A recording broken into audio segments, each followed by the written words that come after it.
찬송가 253장입니다.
하는 말씀 요한계시록 11장으로 보겠습니다.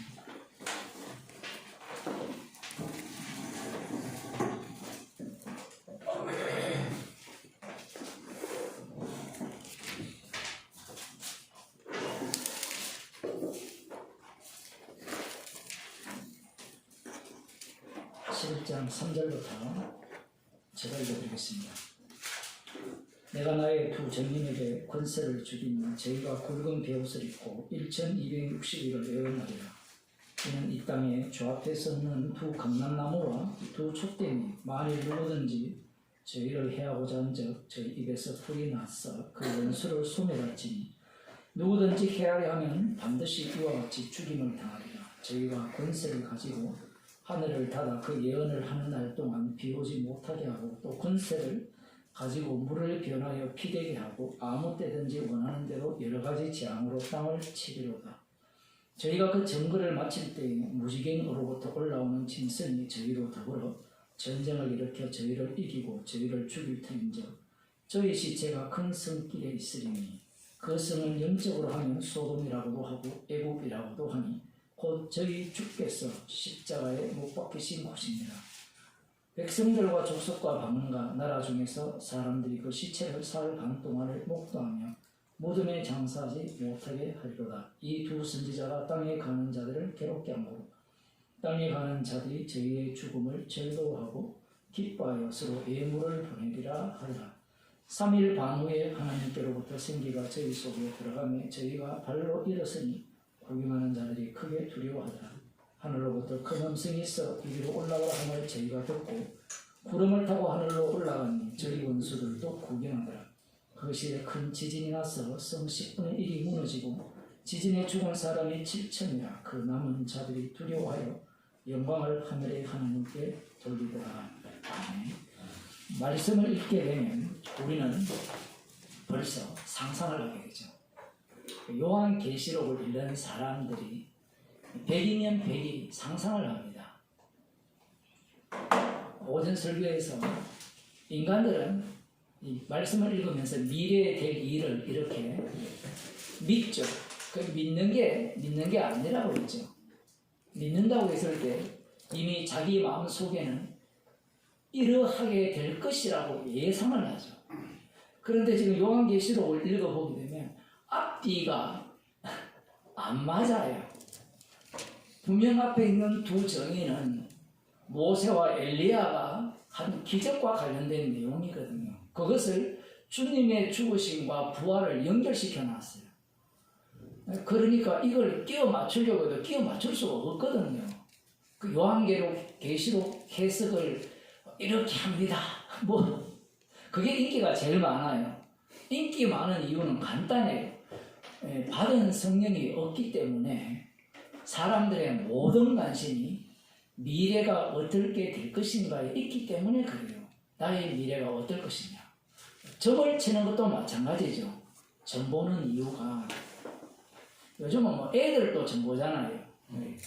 인터넷에 깔린 게 점 보는 거예요. 별점이든 뭐든 간에 자기 생일점이든 목사님 별자리가 어딥니까? 이렇게 묻거든요. 손금을 한번 볼까요? 미래에 대해서 관심이 있다는 것은 그걸 알려주더라도 지가 다 해석을 해요. 해석을 하기 시작하면 그 답은 이미 정해져 있습니다.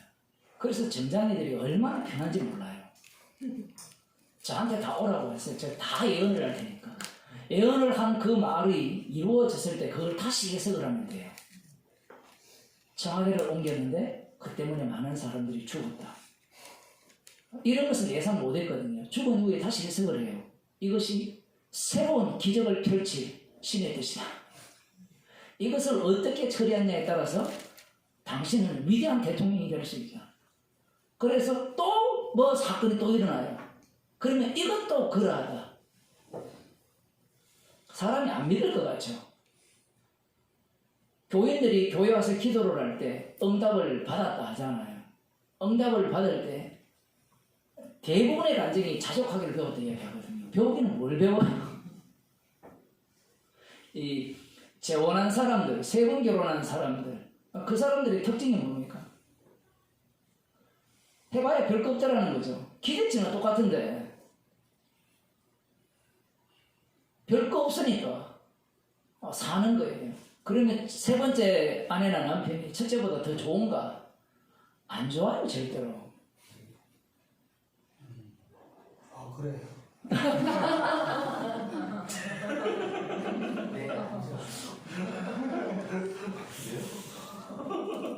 말씀을 사도 바울이 주님께서 곁에 서서 말씀을 하셨잖아요. 네가 예루살렘에서 나를 증거할 같이 로마에서도 증거해야 하리라 했을 때 사도 바울도 별반 다르지 않습니다.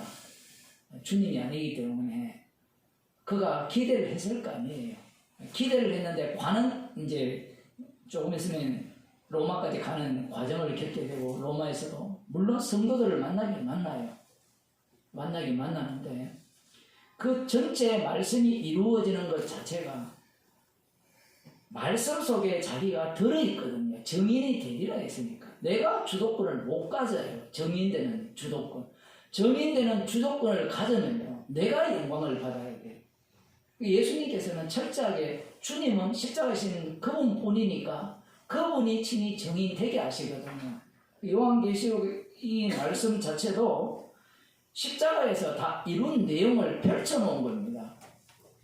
펼쳐놓으면 어떤 사태가 일어나느냐. 구약에 일어난 이 모세와 엘리야, 구약 전체의 율법과 선지자잖아요. 이들이 전체가 어디가 돼요? 그들이 어디에서 십자가에 예수님을 못 박아 죽입니까? 예루살렘에서 예수님을 십자가에 못 박아 죽이거든요. 성령 받은 자들이 예루살렘과 온 유대와 사마리아와 땅 끝까지 이르러 주님의 증인이 될 때 구원이 예루살렘, 그 다음 유대, 사마리아와 땅 끝. 우리는 이런 식으로 인식을 하는데 주님께서는 요한계시를 보면 정반대로 이야기를 해요. 예루살렘부터 예수님이 돌아가시잖아요. 그 돌아가신 자리가 예수님으로 끝나는 것이 아니라 누구를 배척합니까? 사도 바울을 배척하죠. 사도 바울을 잡혀 묶이게 하잖아요. 그래서 이방인의 손에 넘기잖아요. 그 다음 유대, 그 유다가 그러고, 그 다음 사마리아고, 그 다음 땅끝.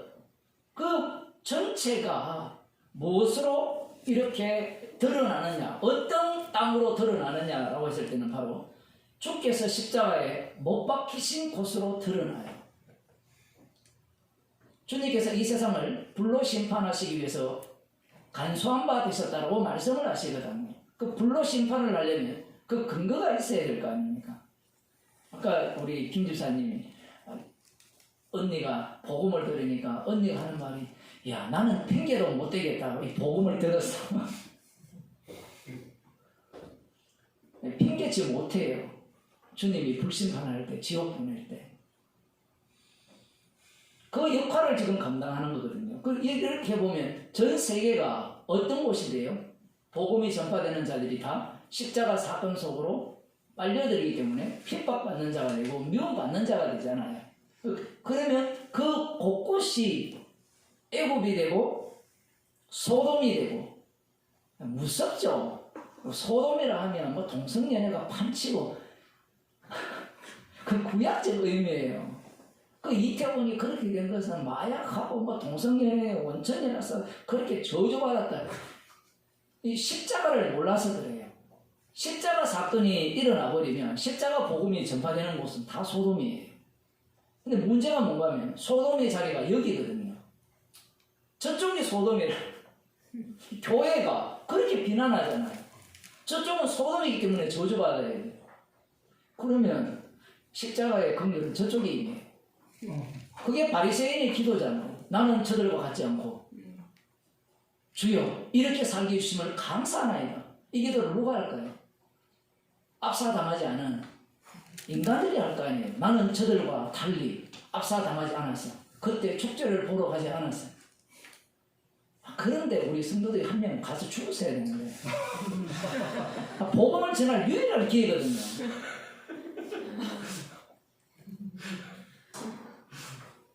사람들은 십자가를 자기 중심, 구원 중심으로 해석을 해요. 갔으면 이 정각이 좋은 도구잖아요. 거기 가서 구경하다가 죽어도 이미 그리스도 안에서 죽은 자이기 때문에 요한계시록에 의하면 복된 자다.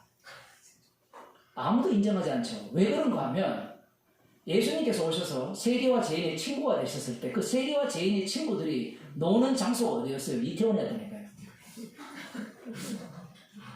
그 이태원이 어디입니까? 교회잖아요.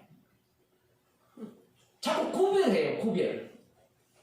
지금 요한계시록에서는 그 장소에 구별을 하는 구별 짓는 것들을 다 없애버립니다. 무엇으로? 복음을 전하는 증인들을 통해서. 땅끝까지 이르러 증인이 되므로 말미암아 내가 사는 집이 소돔이고요. 내가 사는 집이 애굽이에요. 성도가 사는 곳이. 나라는 것을 언급했지만 성도가 사는 곳이 애굽이고 성도가 사는 곳이 주께서 십자가에 못 박힌 곳이 됩니다. 왜 전에도 안 되더라. 아까 뭐 우리 신문사님도 그런 말씀하셨는데 오만 가지 마음 들죠. 그 애굽이 어디 있어요? 자기 자신이 애굽이거든요. 우리는 계산을 계속 하잖아요. 계산. 이게 될까 안 될까. 모세와 엘리야는 계산하다 얻어 터지죠.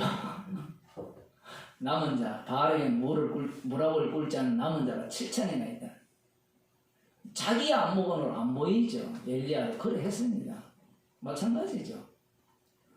성도들을 주께서 성령을 주셔서 땅끝까지 이르러 정인되게 하신 이유는 그 예루살렘만이 예수님을 십자가에 못 박아 죽인 곳이 아니라 이 온 세상, 그걸 요한복음에서는 어둠이라 하죠.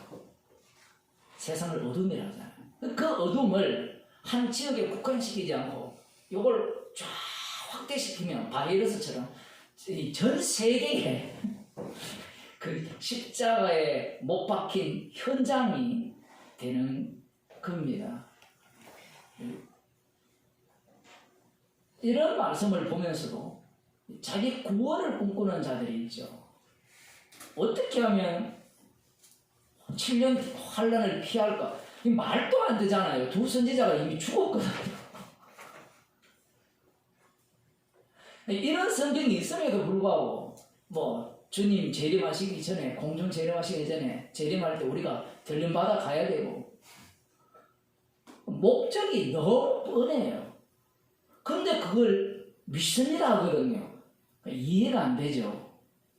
우리도 그런 사람인데 그냥 성경 읽으면 그런 사고방식으로 빠집니다.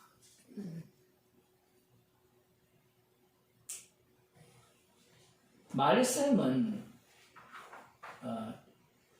주님께서 직접 예상하지 않는, 전혀 인간들이 상상할 수 없는 상태에서 주님이 들이닥친 거거든요.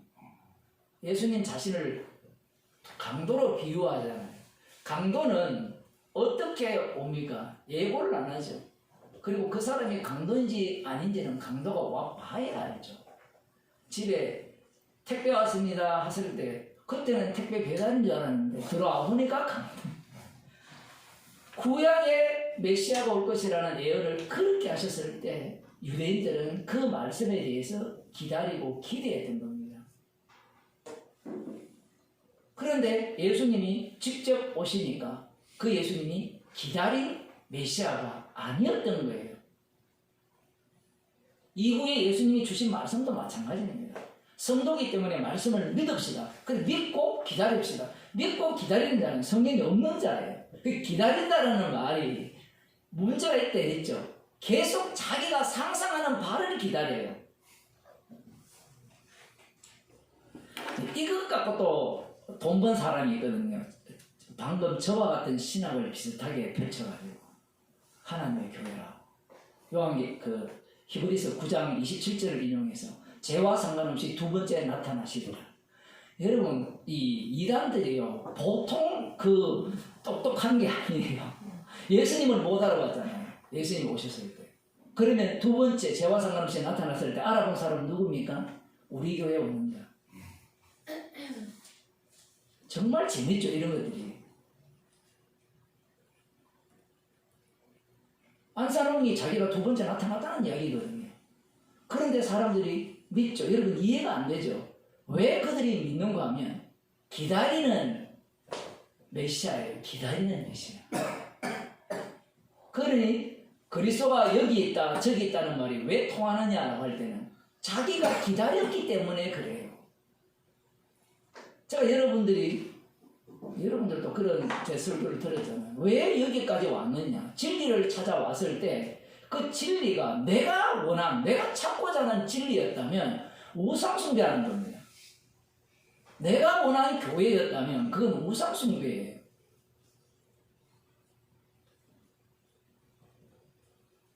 예수님 당시 유대인들이 여호와만을 찾았잖아요. 제가 레이기 설교할 때 그런 말씀 여러 번 드렸는데, 하나님이 다가가면 하나님을 날려버린 상태에서 저주를 받으니까 하나님이 다시 찾아요. 그 다시 찾는 하나님이 여호와 하나님이에요. 그들이 기다리는 메시아가 예수는 아니죠. 우상을 그들은 찾은 거고,